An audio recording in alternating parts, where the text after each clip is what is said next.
శుభ నిరీక్షణ శుభ నిరీక్షణ శుభ నిరీక్షణ శుభ నిరీక్షణ.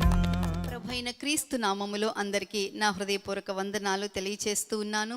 మదర్స్ డే స్పెషల్ స్టోరీ ఒకటి మీ ముందుకు తీసుకుని రావాలని ఉద్దేశిస్తూ ఉన్నాను. ఒకరోజు ఒక వ్యక్తి తోటలో పనిచేస్తూ ఉన్నారు. అక్కడికి ఆయమ్మ వస్తుంది. గంగాదాస్, ప్రిన్సిపల్ మేడం గారు నిన్ను పిలుస్తూ ఉన్నారు అని అంటే ఆ మాట వినగానే ఆ తోటమాలికి చాలా భయం అవుతుంది. చెమటలు పట్టేస్తాయి. అమ్మో, నేను ఎక్కడైనా చేయవలసిన పని సరిగా చేయలేదా ఏంటి?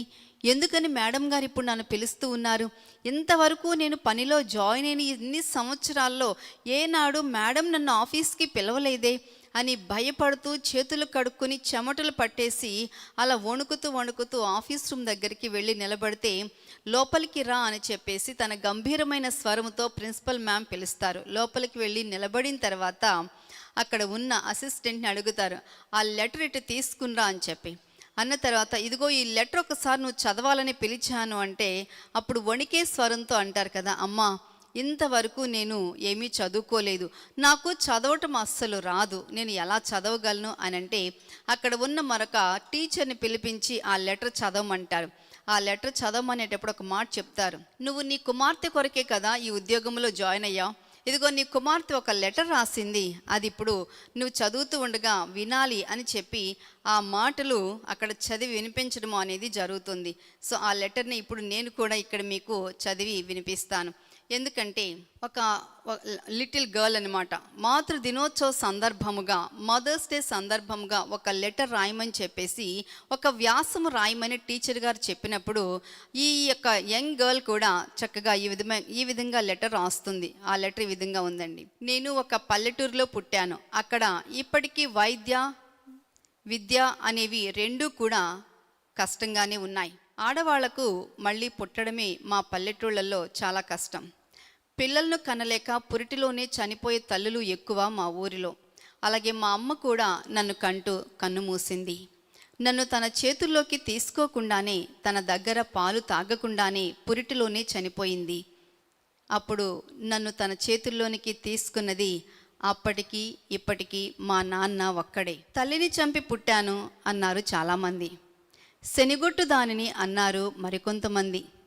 ఎవరు దగ్గరకు తీయలేదు, కనీసం ఎత్తుకోలేదు.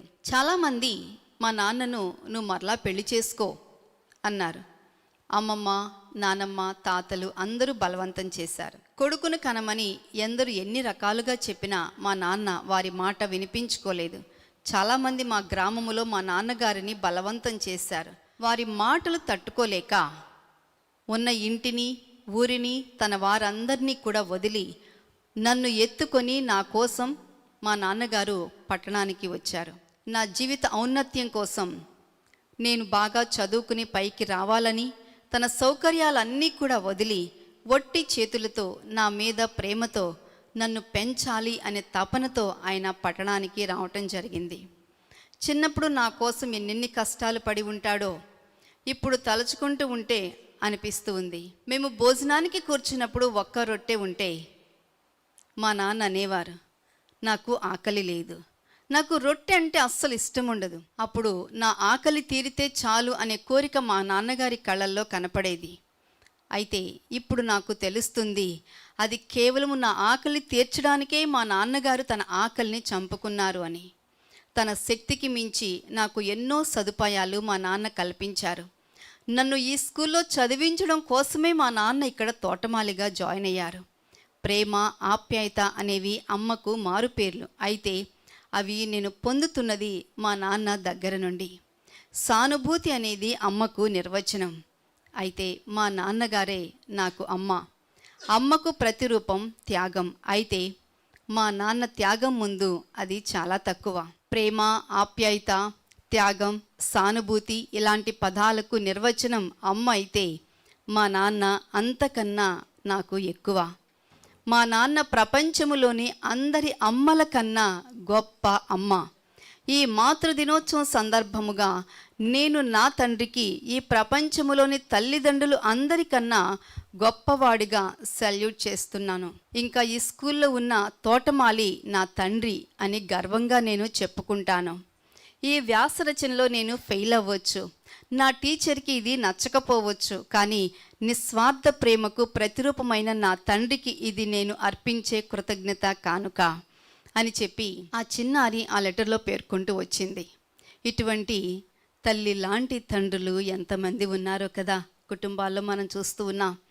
ఎందుకంటే మాతృ దినోత్సవం, మదర్స్ డే అంటే కేవలము తల్లిని ఒక్కటే గొనపరచడం కాదు, కానీ తల్లి స్థానములో తండ్రి నిలబడి అమ్మ నాన్న అన్నీ తానే అయి వారిని ఒక స్థానములోనికి తీసుకొని వచ్చి తన ప్రేమను చాటుకున్న తండ్రులు ఎంతమందో కదా. చూసారా, కుటుంబాలలో పిల్లల్ని చూస్తూ ఉంటే ఎంత దీవెనో. ఈ మాతృ దినోత్సవ సందర్భముగా మనము ఎన్నో మాట్లాడుకుంటూ ఉన్నాం, ఎన్నో చేస్తూ ఉన్నాం, కానీ నిజంగా మన కుటుంబాలలో మన పిల్లల్ని జ్ఞాపకం చేసుకుందాం. తల్లిదండ్రులుగా మన బాధ్యత ఏంటి? ఎందుకని దేవుడు మనల్ని నమ్మి మనకు ఆ బిడ్డల్ని ఇచ్చారు? మరి తండ్రిగా మనం ఏమి చేయాలి అనేది ఆలోచన చేస్తూ ఉంటే అనిపిస్తూ ఉంటుంది. ఒకసారి ఒక యవ్వనస్తురాలు చెప్పిన మాట నాకు గుర్తొస్తూ ఉంది. ఆ రోజు ఫాదర్స్ డే సందర్భముగా ఆ రోజు మందిరంలో అందరికీ రోజెస్ ఇచ్చారు. ఇచ్చి తీసుకుని వెళ్ళి go and give to your father అన్నారు. తన ఫాదర్ తన దగ్గర లేరు. అయితే అప్పుడు నేను ఒకటి అనుకున్నాను, కానీ అది ఆ యవ్వనస్తురాలు చేయలేదు. నేను అడిగాను, అమ్మ నువ్వేం చేసావు, నీ ఫ్లవర్ని ఎవరికి ఇచ్చావురా అన్నాను. నా కుర్చీలోంచి లేచి అక్కడ పెట్టి, Jesus you are my father, I have given this flower to you అని చెప్పి తన తండ్రి అయిన ఆ యేసయ్యకి నేను ఇచ్చి వచ్చానని చెప్పింది. నిజమండి. ఆ తర్వాత నేను ఆ యవ్వనస్తురాల జీవితంలో చూస్తూ వచ్చాను. ఫీజులు కట్టలేని పరిస్థితి, ప్రతి క్షణము కూడా ఎంతో కష్టతరమైన పరిస్థితి. కానీ కాలగమనాన వెళ్ళిపోయిన తండ్రి గారు వెనక్కి తిరిగి వచ్చారు. దేవుడు నడిపించారు. ఆ బిడ్డ చదువులన్నిటికీ కూడా తానే నిలబడి ఇప్పుడు ఒక ఉన్నతమైన ఆఫీసర్ స్థానములోనికి ఆ యవ్వనస్తురాలు నడవడానికి దేవుడు సహాయం చేశారు. ఎందుకంటే మనం ఎప్పుడైతే మన తండ్రి అయిన దేవుని, మన పరమ తండ్రిని మనం అంగీకరిస్తామో అక్కడ జరుగుతుందండి. అదిగో ఆ యవ్వనస్తురాలే మన మరణాత టెంపుల్ కుంచనపల్లి సంఘానికి అన్ని విధాల బ్యాక్బోన్గా నిలబడి, ఇదిగో ఇక్కడున్న ఇద్దరు యవ్వనస్తులకి తండ్రి స్థానంలో నిలబడి తండ్రి ప్రేమను అందిస్తూ ఉంది. మా అందరికీ కూడా ఒక పెద్ద దిక్కుగా నిలబడుతూ ఉంది. అంతేకాదు, ఏదైనా కుంచనపల్లి మందిరానికి కొనాలి అని అంటే నేను అని చెప్పి వెంటనే తన ఆఫరింగ్ అనేది ముందుకు పంపిస్తూ ఉంటుంది. ఎందుకంటే ఇటువంటి యవ్వనస్తుల జీవితాల్లో ఎన్నో గాయాలు ఉన్నాయి, కానీ ఆ గాయాలను పోడ్చగలిగిన వారు మన ప్రభువే. కానీ నేను చెప్తూ ఉన్నాను కదా, మన కుటుంబాలలో తల్లి స్థానములో, తండ్రి స్థానములో మనము ఉన్నప్పుడు మన జీవితాలలోనండి ఆ పాత్రను మనం సంపూర్తి చేద్దాం. ఎందుకంటే అది దేవుడు మనం నమ్మి అప్పగించిన బిడ్డలు. మనం మన రెస్పాన్సిబిలిటీస్ని మనం కాదు అని అనుకుంటే who will fulfil that responsibility? తండ్రి అంటేనండి తనకంటూ అస్సలు చూసుకోరు. తల్లి కూడా అంతే. తను తిన్నా తినకపోయినా, ఒంట్లో బాగున్నా బాగోకపోయినా అందరికీ కూడా క్షేమమును అనుగ్రహించి అందరూ హ్యాపీగా ఉన్నారు, సంతోషంగా ఉన్నారంటే అదే 10,000గా భావిస్తూ ఉంటుంది తల్లి. నిజమే, మాతృ దినోత్సవం అనేది కేవలం సంవత్సరంలో ఒకరోజు మనం జ్ఞాపకం చేసుకుంటే సరిపోదు, కానీ ప్రతి నిత్యము కూడానండి కుటుంబం అంతా కూడా క్షేమముగా ఉండాలని ఆ తల్లి పడే తాపత్రయము అనేది ఉంది చూసారా. అది చాలా గొప్పది, అది ఎంతో ఉన్నతమైనది. అందుకని ఈ సమయంలో నేను మీ అందరికీ కూడా తెలియచేసేది ఒకటే, మన దేవుడు క్షేమమును దయచేసే దేవుడు.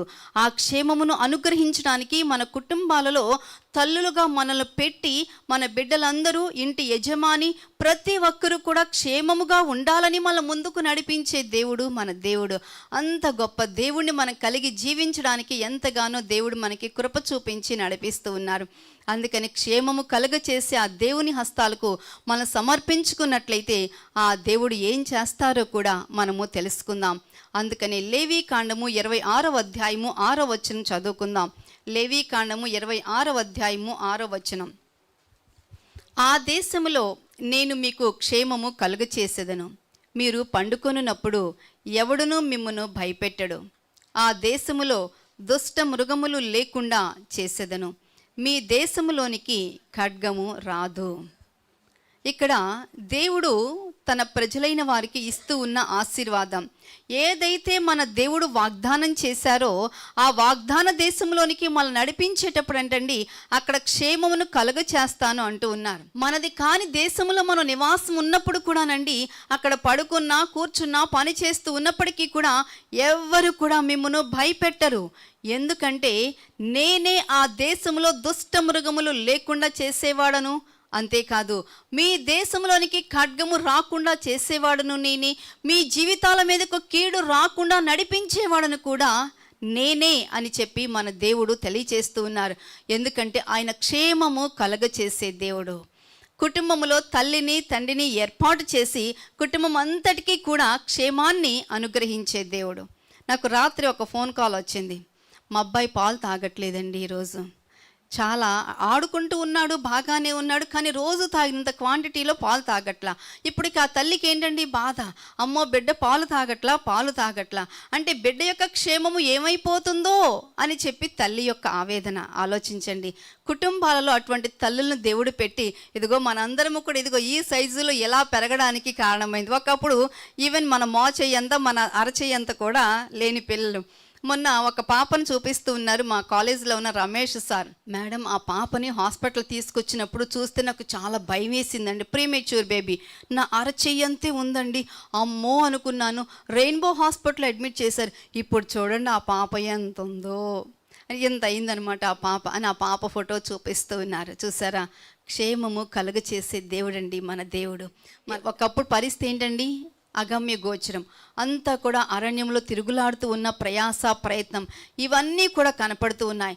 అటువంటి సందర్భాలలో దేవుడు ఏ రీతిగా తన హృదయంలో ఉన్న పెయిన్ తొలగించి తనకు ఆశీర్వాదము దయచేశారు అనేది ఇక్కడ 2 సమూయేలు 19:30 మనం చదువుకున్నాం. A heart that values the king more than possessions అంటే వారు కలిగి ఉన్న వాటిని బట్టి కాకుండా అక్కడ వ్యక్తుల యొక్క హృదయాలకు ఎంతో విలువనిచ్చే వ్యక్తులు మనకి ఇక్కడ కనపడుతూ ఉన్నారండి. ఎందుకంటే మెఫీబోషెత్ ఎవరో తెలుసు కదా, యోనాతాను కుమారుడు. అంతేకాదు సౌలు యొక్క సింహాసనానికి వారసుడు మెఫీబోషెత్. కానీ తర్వాత చూసినట్లయితే దావీదు యొక్క దయను పొందుకున్న మెఫీబోషెత్ ఇక్కడ కనపడుతూ ఉన్నారు. అసలు సౌలు వారసులుగా ఉన్న వారిని చంపడానికి ప్రయత్నం చేస్తారు ఎవరైనా సరే. ఎందుకంటే అది తన సింహాసనానికి అడ్డమొస్తుంది, తన అధికారానికి అడ్డమొస్తుంది. కాబట్టి ఇక ఎవ్వరు కూడా బ్రతికి బట్ట కట్టడానికి వీల్లేదు. కానీ ఇక్కడ దావీదైతేనండి వెళ్ళి ఇంకా సౌలు వంశములో ఎవరైనా ఉన్నారా, ఎవరైనా బ్రతికి ఉన్నారా, ఇంకా నేను ఎవరికైనా సహాయం చేయాలా. చూసారా అండి, దేవుడు దావీదుకి ఇచ్చిన పిలుపు ఏంటండి, టైటిల్ ఏంటండి, గాడ్ సాఫ్ట్ ఓన్ హార్ట్ అంటే దేవుని హృదయానుసారుడనే బిరుదును కలిగిన వాడు అక్కడ దావీదు. దేవుని హృదయానుసారుడు ఎలా ఆలోచన చేస్తారండి, దేవుడు ఎలా ఆలోచన చేస్తారో అలాగే ఆలోచన చేస్తారు. అందుకని దేవుడు ఏ రీతిగానండి కృతజ్ఞతా హృదయము దావీదులో పెట్టారు. అందుకని సౌలు అంటే చాలా పిచ్చి ప్రేమ, దావీదుకి చాలా అభిమానం. ఎందుకంటే మొట్టమొదటిగా దేవుని చేత ఒక ప్రత్యేకమైన పని కొరకు అభిషేకించబడిన రాజు, ఒక ఇశ్రాయేలు జనాంగమును మొట్టమొదటిగా ముందుకు నడిపించిన రాజు, ఎన్నో యుద్ధాలు చేసి దేవుని ప్రజల ఇశ్రాయేలీలను కాపాడుతూ వచ్చిన రాజు. తన వెనక పడినప్పటికీ కూడా ఆ పగ ప్రతీకారాన్ని తన మనసులో ఉంచుకొనకుండా దేవుడు ఏ రీతిగా ప్రతిస్పందిస్తారో అలాగే దావీదు కూడానండి తన జీవితంలో అదే ప్రతిస్పందన కలిగి ముందుకు కొనసాగారు. మన జీవితాలలో కూడా అటువంటి ప్రతిస్పందన కలిగి మనం జీవించాలండి. దేవుడు ఆలోచించినట్లుగా ఆలోచన చేయాలి, దేవుడు పని చేసినట్లుగా మనం పని చేయాలి. దేవుడు ఏ రీతిగా మనం ముందుకు కొనసాగింప చేస్తూ ఉన్నారో అక్కడ మన హృదయము దేవుని హృదయము కలపబడినప్పుడు అక్కడ దేవుని చిత్తము అనేది నెరవేర్పు జరుగుతుంది. అక్కడ పైన ఆకాశంలోనైనా కింద భూలోకములోనైనప్పటికీ కూడా కలుసుకునే ప్రదేశం ఏదో తెలుసా అండి, ఈ భూలోకములో ఎక్కడైతే ఎవరైతే దేవుని హృదయంతో అతక చేయబడి ఉంటారో అదే ఇక్కడ భూలోకములో పరలోకం అనే సంగతి మనం తెలుసుకోవాలి. హల్లెలూయా. అందుకని ఇక్కడ దావీదు అడుగుతూ ఉన్నాడు, నేను సహాయం చేయడానికి ఇంకా ఎవరైనా ఉన్నారా.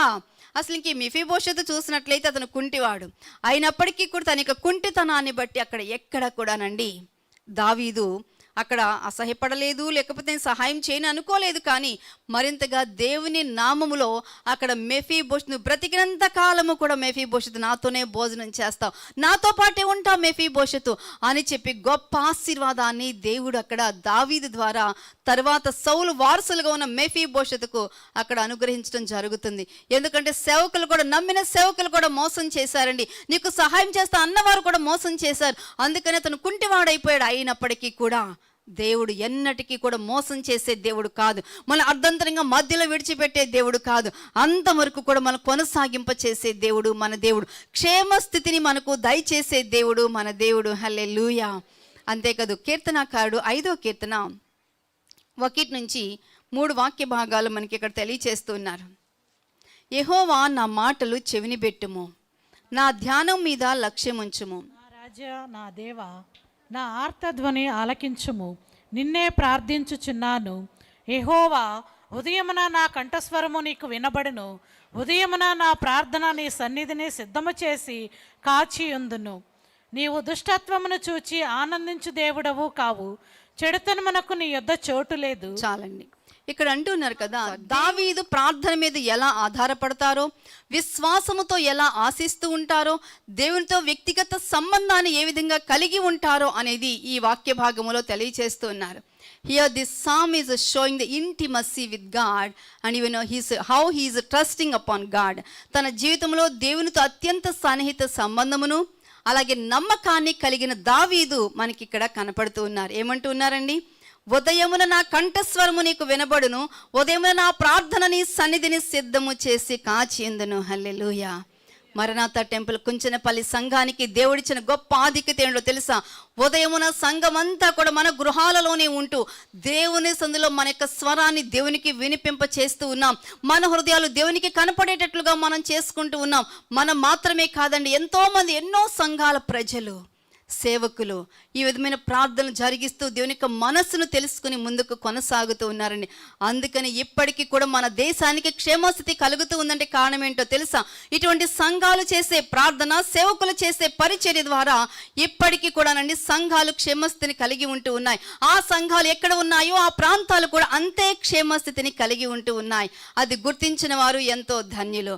అందుకని ఇక్కడ దావీదు అంటున్నారు, డాంబికులు నీ సంధిని నిలవలేరు, వేషధాలు నీ సంధిని నిలవలేరు. కొంతమంది అండి బయట ఒక వేషం, లోపల ఒకటి. కొంతకాలం పాటు మనం జీవించగలుగుతాం, కానీ మన దేవుడు పై రూపాన్ని చూసి మన జీవితాలను జడ్జి చేసే దేవుడు కాదు. మనుషులమైతే పై రూపాన్ని చూసి మనం మోసపోతూ ఉంటాం, కానీ మన దేవుడు మన అంతరంగ స్వరూపాన్ని చూచే దేవుడు అండి. అందుకని మన హృదయాలు దేవుని హృదయముతో ఐక్యపరచబడాలి. అందుకని a heart that stays away from evil అని చెప్పి ఇక్కడ 4వ వాక్య భాగంలో అంటున్నారు కదా. దేవుని యొక్క పరిశుద్ధత అనేది ఏమై ఉన్నదో, అంతేకాదు పరిశుద్ధతలోనికి పిలువబడిన మన పిలుపు అనేది ఏ విధంగా ఉంటుందో ఇక్కడ తెలియచేస్తూ ఉన్నారు. డాంబికులు నీ సన్నిధిని నిలవలేరు, పాపము చేయు వారందరూ నీకు అసహ్యులు. పండు తినవద్దు, తిన్నారు, పాపం. అసలు ఇంకా పాపముకి మనం ఎలా డిఫైన్ చేయగలం చెప్పండి? ఎలా మనం నిర్వచించగలం చెప్పండి పాపము అనే దానిని? ఎందుకంటే దేవుడు మనకంటూ ఒక కట్టడను నియమించారు, ఆజ్ఞను నియమించారు. దానికి వ్యతిరేకముగా ఏది చేసినప్పటికీ కూడానండి అది పాపమే. కాబట్టి దేవుని ఎదుట పాపము చేసి నిలబడగలిగిన వారు ఎవ్వరు కూడా లేరు. లోతు భార్య అనుకుంది కదా, ఏముందిలే వెనక తిరిగి చూస్తే అంతే, పాపం ఆగిపోయింది ప్రయాణం, ఇక ముందు కొనసాగల. డాంబికులు అంటే పాపం అప్పటికి కూడా దేవుడు అవకాశం ఇచ్చాడు, చూసారా? అంటే లోతు భార్య గురించి దేవుడికి తెలియదా? ఈ స్త్రీ అవకాశం ఇచ్చినప్పటికీ కూడా ఉపయోగించుకోదని తెలియదా? అయినప్పటికీ కూడా దేవుడు ఇంకా ఇంకా మనకి అవకాశాలు ఇస్తూ ఉన్నారు. లోతు భార్యలాగా వెనక్కి తిరిగి చూసి అక్కడే ఆగిపోయే స్థితి మనలో ఎవ్వరము కూడా కలిగి ఉండడానికి వీల్లేదని. ఎందుకంటే మన పట్ల గొప్ప సంకల్పాన్ని కలిగి చాలా ముందుకు తీసుకుని వెళ్ళాలి, మన పరిగెత్తింప చేస్తూ ఉన్నాడు మన దేవుడు. అది గుర్తించండి. అంతేగాని కొంతమంది కండి అయిపోయిన వాటినే తలుచుకుని సమాధుల దొడ్డి దగ్గర కూర్చుని సమాధిని తొలుస్తూ ఉంటారు. ఇక వాళ్ళ పనల్లా కూడా తొలవటం, అక్కడ కంపు కొట్టే కంపుని పీలుస్తూ అబ్బో నా జీవితం ఇట్లా అయిపోయింది అనిపిస్తే బాధపడుతూ ఉంటారు. అసలు దాని దేవుడు కూడా బాధపడ్డండి. దేవుడు కూడా మన దగ్గరికి రాడు. ఆలోచించండి. No no no don't go back.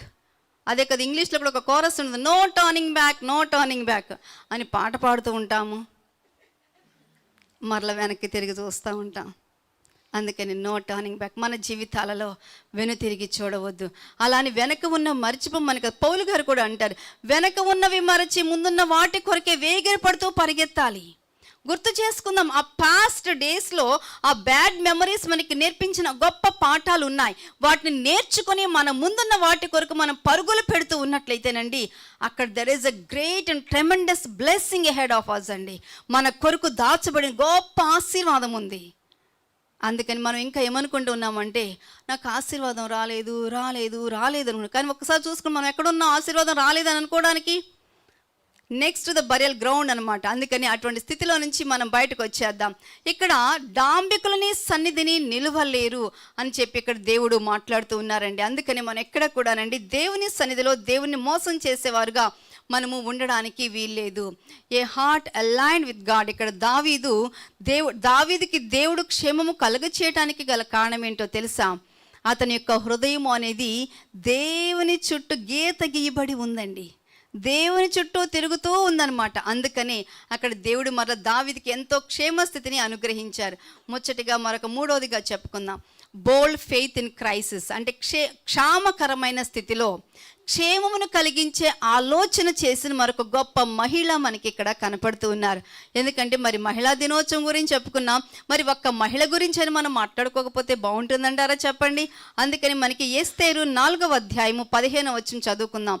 ఎస్తేరు 4:15. మనకు తెలుసు కదా, దేవుని ప్రజలైన ఇశ్రాయేలీయులకు వ్యతిరేకంగా ఒక చట్టము రూపొందించబడింది. ఇక యూదుడు అనే పేరు భూమి మీద వినపడడానికి వీల్లేదు. కాబట్టి ఇక ఈ సంస్థానములలో ఎక్కడైతే 127 సంస్థానములు ఉన్నాయి, ఆ సంస్థానములన్నింటిలో కూడా ఎక్కడ కూడా యూదుడు అనే మాట వినపడడానికి వీల్లేదు అసలు. అందుకని ఇక వారికి మరణ శాసనము అక్కడ రాజుగారి తాకీదుతో బయటకు వచ్చేసింది. అసలు ఇంతకీ ఎందుకు వచ్చిందండి యూదులకు మరణ శాసనం అనంటే, ఒకే ఒక్క యూదుడు రాజుగారి పక్కన ఉన్న మంత్రి అయిన హామానుతో అక్కడ తలవంచలేదని, ఆయన గారు వచ్చినప్పుడు లేచి నిలబడలేదని, ఇవ్వవలసిన మర్యాద ఇవ్వలేదని చెప్పి ఈ రీతిగా ఎప్పుడైతే జరిగిందో, ఇక ఒక్క వ్యక్తి యొక్క అవిధేయతగా పెద్దగా అవమానంగా ఎంచుకొని వెంటనే హామాను చేసిన కుట్ర యూదులు బ్రతకడానికి వీల్లేదు. సో ఈ విషయం మరలా మొర్దెకై ద్వారా ఎస్తేరునకు తెలుస్తుంది. తెలిసినప్పుడు ఎస్తేరు దగ్గర నుంచి వచ్చిన ప్రతిస్పందన ఇక్కడ మనం చూస్తాం. మొట్టమొదటిగా ఎస్తేరు అంటుంది కదా, అయ్యా పినతండ్రి గారు, బాబాయ్ గారు, మీకు తెలుసా అసలు ఈ సంగతి అంటుంది. ఏంటమ్మా అని అంటే, అసలు రాజుగారి దగ్గరకు పిలవకుండా వెళ్ళామనుకోండి, ఇక మెడ మీద తలకాయ ఉండదు. అంటే నువ్వు అక్కడ క్షేమంగా ఉంటాను వెళ్ళి కూర్చున్నావా? నీ దేవుడు నిన్ను అందుకే అక్కడికి పంపించాడని అనుకుంటున్నావా ఎస్తేర్? ఒకవేళ ఈ సమయంలో నీవు మౌనంగా ఉన్నట్లయితే నా దేవుడు తన ప్రజలకు మరొక దిక్కు నుండి సహాయం పంపిస్తారు, కానీ నీవు నీ నువ్వు నశించిపోతావు అని చెప్పేసి పిన తండ్రిగా ఉన్న ఆ మొర్దెకై ఎప్పుడైతే గట్టిగా వార్నింగ్ ఇస్తారో, ఇకప్పుడు ఒక తెగింపుతో కూడిన నిర్ణయం తీసుకుంటుంది. ఆ వాక్య భాగమే ఇప్పుడు మనం చదవబోతూ ఉన్నాం. ఎస్తేర్ 4:15 చదవండి. అప్పుడు ఎస్తేరు మొర్దెకైతో మరలా ఇట్లనేను, నీవు పోయి షూషాను నందు కనబడిన యూదులనందరినీ సమాజ మందిరమునకు సమకూర్చి నా నిమిత్తము ఉపవాసముండి 3 దినములు అన్నపానములు చేయకుండుడి. నేనును నా పనికత్తెలను కూడా ఉపవాసముందుము. ప్రవేశించుట న్యాయ వ్యతిరేక్తముగా నున్నను. నేను రాజునద్దకు ప్రవేశించుదును. నేను నశించేదను. చాలండి. ఇక్కడ తన చుట్టూ ఉన్న వారితో మాట్లాడుతూ ఉన్నారు ఎస్తేర్, రాణిగా ఉన్న ఎస్తేర్. ఏమంటున్నారంటే, ఇక నా నిమిత్తము మీరు 3 రోజులు ఉపవాసం ఉండండి. మీరు అన్నపానములు, ఈవెన్ నో వాటర్, మీరు ఏమీ తీసుకోకుండా కఠినమైన ఉపవాసం చేయండి. ఎందుకంటే ఇప్పుడు న్యాయ వ్యతిరేక్తముగా ఉన్న దానికి నేను ఎదురెళ్తూ ఉన్నాను. చూసారా, ఒక ప్లాన్ అనేది ఒక స్త్రీ కలిగి ఉన్నప్పుడు అండి, దానిలో నిమగ్నురాలైనప్పుడు ఒక తెగింపుతో కూడిన నిర్ణయం ఇక్కడ మాట్లాడుతున్నారు. నేను నశించదను. ఇఫ్ ఐ పెరిష్, నేను చచ్చిపోయిన పర్వాలేదు, కానీ ఇప్పుడు నేను ఒక కార్యముతో ముందుకు వెళ్ళబోతూ ఉన్నాను. అక్కడ నా దేవుడు నాకు తోడుగా ఉండి గొప్ప జయాన్ని దయచేయాలి అని చెప్పి అక్కడ నిర్ణయం తీసుకున్నప్పుడు, ఇక చూడండి తర్వాత అధ్యాయంలో మనం చూసినట్లయితే అర్థమవుతుంది కదా, అటువంటి నిర్ణయం అనేదండి మన జీవితాల్లో ప్రభు కొరకు మనం తీసుకోవలసిన వారమై ఉన్నాం. మా ఇంట్లో మా సిస్టర్ కూడా ప్రభువుని అంగీకరించినప్పుడు మా నాన్నగారు అన్నారు కదా, మీరు అసలు ఈ బైబిల్ పట్టుకుని మన దేవుడు కాని దేవుడు వెనక పెడతానికి వీలు లేదు. మీరు ఇంట్లోంచి కాలు కదిపితే ఆదివారం చర్చి అని వెళితే మాత్రం ఊరుకునేది లేదు. ఆదివారం మీరు నా ఎదురుగుండానే ఉండాలి, ఆదివారం మీరు నా కళ్ళకు కనపడాలి. అయ్యో డాడీ, మార్కెట్కి ఎవరు వెళ్తారు డాడీ అని చెప్పి మా అక్క మార్కెట్ వంకతో ప్రార్థనకి వెళ్ళేది. మా అక్క ప్లేస్ నేను భర్తీ చేసేది. నాకేం భయం, మళ్ళీ నాన్నగారు ఎక్కడ కోప్పడతారు అని చెప్పేసి డాడీ ఏం చేస్తారులే నాలుగు తిప్పేసేది మా అక్క. అంటే చాలా మొండిదనమాట. కొన్ని పనులు తను చేయాలని అనుకున్నప్పుడు ఇక ఏదో అంటే మొండివాని ఎదుట రాజు కూడా బలహీనుడేనట్టు కదా, అవునా? అందుకని స్త్రీలమైన మనకున్న మొండి పట్టుదల ఒక్కొక్కసారి ఎన్ని గొప్ప కార్యాలను తీసుకొస్తుందో. అలాగే ఆ రోజు ఆ మొండి పట్టుదల ఇదిగో ఈ రోజు మీతో మాట్లాడి సేవకులు నిలవబడతానికి గొప్ప కారణమైంది. ఒకప్పుడు నోట్లో మాటలు లేవు, ఎంతో భయంతో నింపండి ఈ వ్యక్తిని దేవుడు ఇదిగో ఈ రోజు ఇలా నిలబెడుతూ వచ్చారు. అంటే ఒకటే తెగింపండి, నేను చస్తే చచ్చాను కానీ మంచి జీవితాన్ని నా దేవుడు నాకు ఇచ్చాడు, ఈ రక్షకుడైన క్రీస్తు నాకు నిత్య జీవాన్ని ఇక్కడ ఇచ్చారు కాబట్టి ఇక నేను మౌనముగా ఉండను, నేను అనేక మందికి సువార్త ప్రకటన చేస్తాను, నేను ఏదైతే పని చేయగలను ఆ పనిలోనే నేను ముందుకు కొనసాగుతాను అని ఆనాడు ఒక స్త్రీ తీసుకున్న నిర్ణయము అనేది ఇదిగో భవిష్యత్తులో ఈరోజు మనందరము కూడా ఎంతగానో దీవెన పొందుకుంటూ ఉన్నాం. ఆనాడు ఎస్తేరు ఎప్పుడైతే నిర్ణయం చేసుకుందో, ఉపవాసం డిక్లేర్ చేసిందో, ఆ ఉపవాసం యొక్క ఫలితం ఏంటో తెలుసా? రాజుగారి దయను పొందుకున్న ఎస్తేరు మనకి అక్కడ ప్రత్యక్షమవుతూ ఉన్నారు. రాజుగారి యొక్క ఫేవర్ని పొందుకున్న ఎస్తేరు మనకి అక్కడ కనపడుతూ ఉన్నారు. ఎస్తేరు నీకేం చేయాలి, నేను నీకు ఏ విధంగా సహాయం చేయగలను అంటే ఇదిగో అంటే అసలు గమనించండి, రాజుగారు ఒకసారి ముద్ర వేసిన తర్వాత దానికి వ్యతిరేకముగా ఇంకెవ్వరు కూడా రాజుగారు కూడా ఏమీ చేయలేరు. రాజుగారికి చాలా పిచ్చెక్కిపోయింది. అయ్యో ఎస్తేరు పట్ల చాలా ప్రేమ కలుగుతూ ఉంది కానీ తను అడిగిన కోరిక నేను తీర్చలేకపోతూ ఉన్నానే అని చాలా బాధపడి ఉంటారు. అప్పుడు మరొక ఆలోచన పుట్టుకొస్తుంది. సరే, దాని మీద మరొకటి ఇస్తూ ఉన్నాను అని చెప్పి ఒకవేళ ఎవరినైనా చంపడానికి వెళ్ళినట్లయితే వారు తమను తాము ప్రొటెక్ట్ చేసుకోవచ్చు అని చెప్పేసి మరొక ముద్ర బయటికి వచ్చేసిందండి. హల్లెలూయా, హల్లెలూయా. తాకీదులు మార్చగలిగిన వాడు మన దేవుడు, శాసనాలు మార్చగలిగిన వాడు మన దేవుడు, చట్టాలను త్రిప్పి కొట్టగలిగిన వాడు మన దేవుడు. మనకు వ్యతిరేకంగా చట్టాలు చేయబడుతూ ఉన్నాయా, శాసనాలు తయారవుతూ ఉన్నాయా? ఆలోచించండి. తయారు ఎవరైతే చేస్తూ ఉన్నారో వారు కనుమరుగైపోతూ ఉన్నారు. చట్టాలు చేయాలని ఎవరు తీర్మానం చేసుకున్నారో సడన్గా హాస్పిటల్ అడ్మిట్ అవుతూ ఉన్నారు. గమనించండి, దేవునికి, దేవుని చిత్తానికి, దేవుని చట్టానికి వ్యతిరేకంగా రాజు నిలబడినా, మంత్రి నిలబడినా, ఈవెన్ దేశాధినేత నిలబడినప్పటికీ కూడా ఎవ్వరు కూడా ఏమీ చేయలేరు. మనకున్న బలం ఏంటండి? క్షేమస్థితిని కలగచేసే మన దేవుడు. మనకున్న ఆశీర్వాదం ఏంటండి? మన రక్షకుడైన క్రీస్తు. కాబట్టి అటువంటి క్రీస్తులోనే మనకు క్షేమం ఉన్నది. కాబట్టి ఎవరు ఎక్కడ ఏ విషయంలో కూడా మనం బలహీనులుగా ఉండడానికి వీల్లేదు. అలాగే ఆనాడు ఎస్తేరు చేసిన నిర్ణయం అనేది వారి జీవితంలో ఎంతో గొప్ప ఆనందాన్ని తీసుకొచ్చిందండి. ఎందుకంటే మన దేవుడు కన్నీటిని నాట్యముగా మార్చగలిగిన దేవుడు, విచారమును కొట్టివేసే దేవుడు, అవమానములో నుంచి మనకెంతో గౌరవాన్ని తీసుకొని వచ్చే దేవుడు. అటువంటి దేవుణ్ణి మనము సేవిస్తూ ఉన్నాం. కాబట్టి ఎక్కడ కూడా అడుగులు వెనుకకు వేయకుండా మన విశ్వాసముతో ముందుకు వేస్తూ మన ప్రభువుని కలిగి మనందరము ప్రభు కొరకు ముందుకు కొనసాగుదాం. కళ్ళు మూసుకున్నట్లయితే ప్రార్థన చేసుకుందాం. మా address Maranatha temple, Pathur road, near D Mart, Rams and Sneha avenue apartments, apartment number 513, Kunchanapalli, Guntur. మా ఫోన్ నంబర్స్ 9441308156 మరియు 6300502898.